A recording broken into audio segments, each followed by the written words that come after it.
Hey guys, I'm Greg. Welcome to Gregsbeerreviews today. Let's go see what's in the fridge today, guys.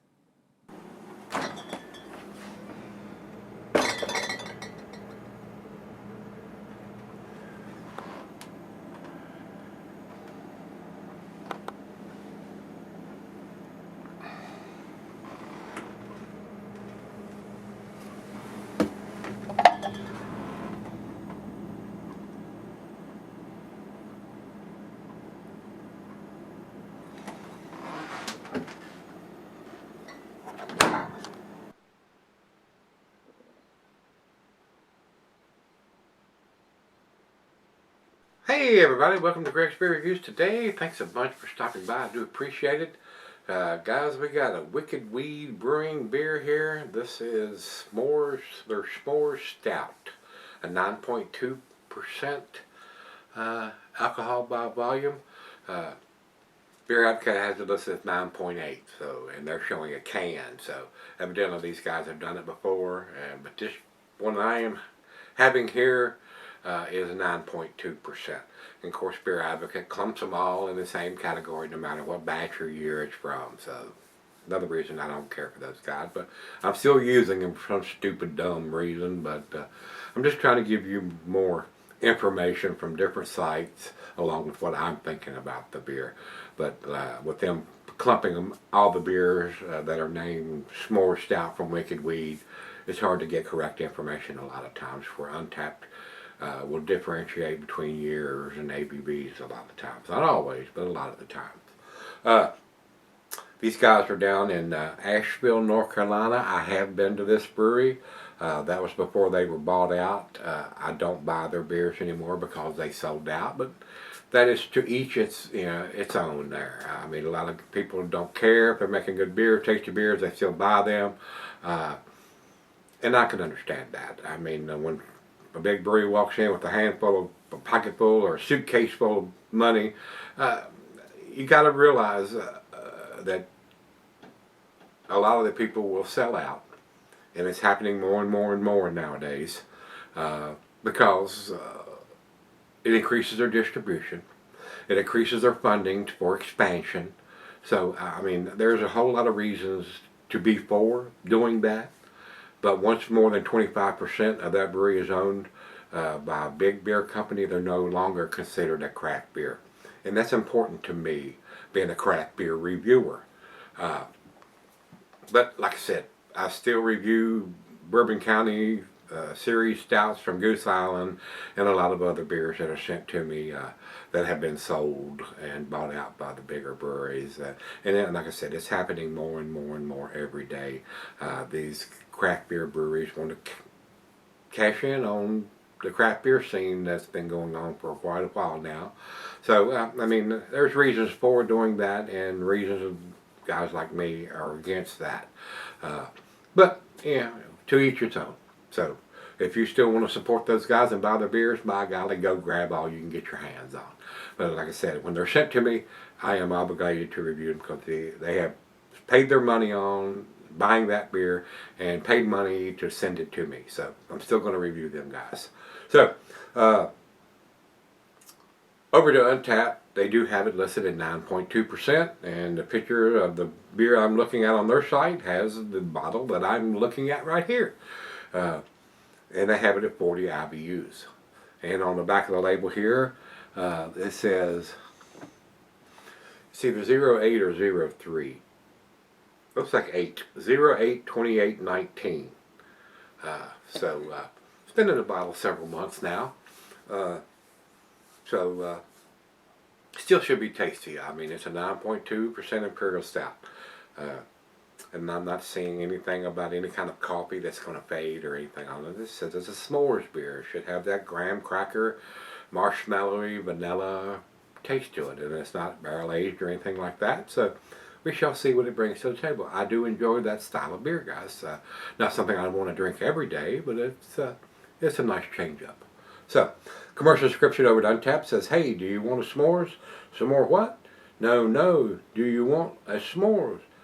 I haven't had anything yet, so how can we have some more of nothing? You're killing me, Smalls. To create this s'more stout, we use cocoa nibs, brown sugar, honey, vanilla, and chocolate, which produces a wonderfully creamy and fluffy libation to sip on next to a fire on a blustery winter's night. And it's damn chilly out there, guys. It's been in the 30s most of the day and very rainy. I hate this weather. I hate it. And the older I get, the more I hate it. When I was a young buck, I enjoyed this. If it snowed 2 feet, I'd get out and get in the four-wheel drive and ride around in it. Nowadays, I hate it. I don't like cold weather. I don't like it when it's super cold like this, and I don't like it when it's super hot above 90 degrees. So that's just another sign that I'm getting to be an old man, cranky old man. For all you people that like cold weather, I wish you had it all and I didn't have to deal with it. And all you people that like 100-degree weather, I wish you had it all and I didn't have to deal with it. I like a nice 70 degrees year round. Maybe I need to move to Hawaii or something. Cost of living there. Damn sure couldn't be retired and live over there because I don't get enough from Social Security to live on what it costs to live over there. But anyway, let's get back to the beer. I don't want to get off and ramble, make this a 30-minute video. So we've gone over everything. We got the ABV, we got the IBUs, and we got the bottled on date. Let's get it open. Final beer of the evening for me. So let's see what it brings. Nice hiss. A little bit of smoke. Into the glass we go. Guys, I'm going to pour this fairly aggressive unless it starts producing a monster head.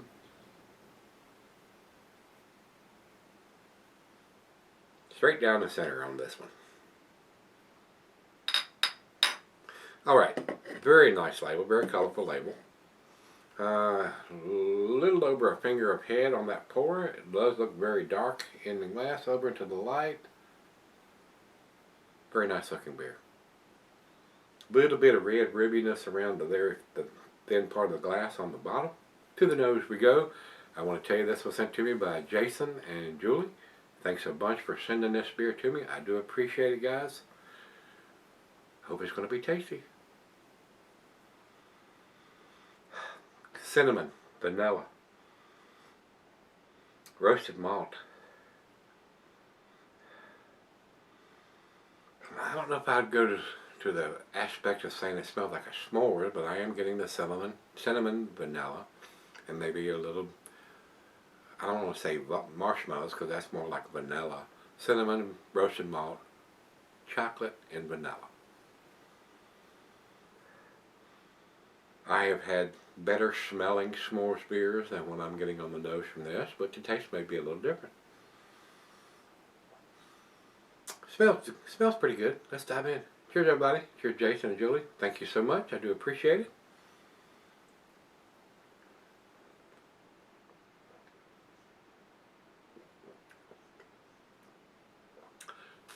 Now on the taste, I am getting some graham cracker crust there. Vanilla. Chocolate. Cinnamon. Fairly tasty. Fairly tasty.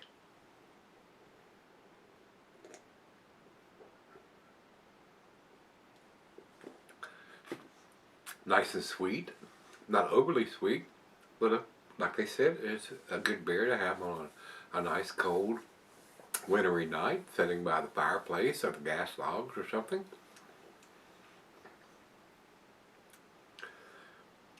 The bitterness to me tastes a little stronger than 40.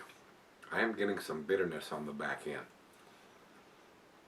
but it takes a little bit of bittering hops to balance out a 9.2% beer, so it just tastes a little more bitter than I think a 40 IBU beer would have. But just my opinion, though, guys. I haven't had very many beers in my lifetime. You think? So, but anyway, it is very tasty. It's a nice dessert beer, and if you have some s'mores that you're cooking or roasting, this will be a good beer to have with it. So let me sip on it and let it come up to room temperature, and then we'll come back and do the final chug and give it a grade. Yeah. Alright, guys, I'm back. Been sitting on it for a while. Nice lifting of stuff on the glass. Decent beer, guys. I mean, it's not outstanding or world class in my opinion. I am getting the graham cracker crust type taste, cinnamon, vanilla, maybe a little bit of bittersweet chocolate, not much chocolate on the nose or the taste.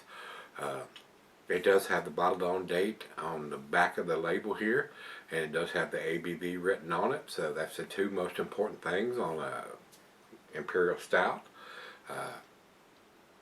And we got the the IBUs listed on Untapped if you have a smartphone and you want to check that out before you purchase the beer, depending on where you're purchasing it at, whether it's in some kind of store or you're getting it at the brewery.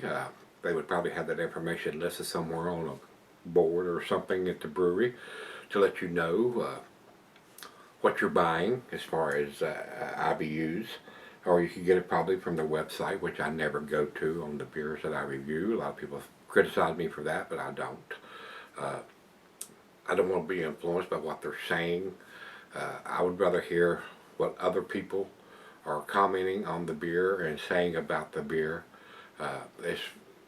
as opposed to what the brewery is going to tell you what you should be drinking. Of course, they're going to tell you that on the label a lot of times anyway. But anyway, it's a tasty beer, guys. Alcohol is well hidden for a 9.2%er. So a very enjoyable beer. It is. And if you are a big fan of the s'mores, this would probably be a good one to accompany that with your s'mores dessert. So very tasty. I don't get to have anything like that anymore as far as s'mores or desserts or things like that with me trying to lose weight and reducing my calorie intake. My calorie intake usually is the couple of beers that I get to have in the evening when I get home. So still doing good, guys. Down almost 70 pounds since this time last year. Go back to the heart doctor this Friday. Today is the 9th, so I think it's the 13th I go back, and then go back to my regular doctor a week later or something like that. So got 2 doctor's appointments, and hopefully they're going to take me off of one of the medicines that I'm taking, so I'll reduce that again, hopefully. Got my fingers crossed. Everything's going well on my end, other than suffering through the horrible diet that I'm having to deal with. But it is what it is.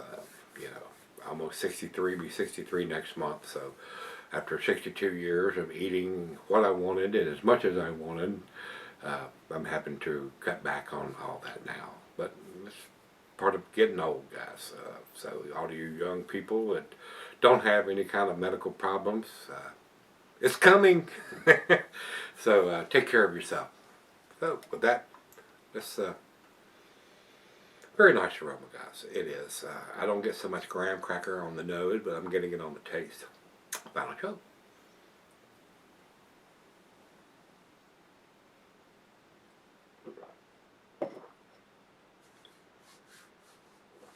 A very pleasant dessert beer. That's where I would put this.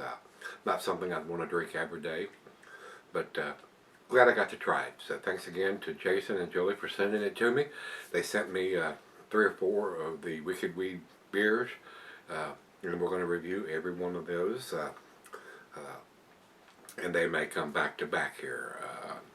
I've reviewed most of the IPAs and double IPAs that had been sent to me recently, and what Jason and Julie sent to me were more into the stout versions, which I do appreciate.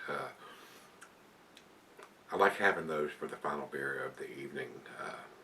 Wraps up the evening for me to have a darker, tastier beer for the final beer. But that's just me, guys. A lot of people like drinking these first beer, second beer, third beer, fifth beer, 10th beer of the evening. So I can't do that anymore. But anyway, let's get back to the beer. To me, guys, it's an A- beer to me. I'm going to give it a 92. That's where I'm going to put it. So it does have the ABV and the bottled on date. So that's 2, and not a best by, best before, used by, whatever by date. They're telling me when they put it in the bottle. So 2 thumbs up to those guys for doing that. Anyway, over to Beer Advocate, they say 92, outstanding. So we're in agreement there. but they have it at 9.8%. So they're averaging those grades on multiple versions and batches and years of the beer to get that grade. We're over to Untapped. They have it at 9.2%, which is what I'm drinking tonight. So, and they have it at 4.06, which is also in their A- grade. So it's unanimous. For me and Beer Advocate and Untapped, it's an A- beer. It's the taste. It's not world class. And if you say, "Oh my God, it's the best thing I ever tasted," I would not argue with that. It all depends on where your palate is, what you like to drink, what you want to buy, and what you want to drink. So it is a tasty beer. Alcohol is well hidden. Pick it up if you can get your hands on it. If you like this style of beer and you want to taste that graham cracker, cinnamon, vanilla taste, this is a good one. It's tasty. I enjoyed it. So again, thanks to Jason and Julie for sending it to me. If you've had it, let me know what you think, guys. Till we meet again, let's go see what's in the fridge.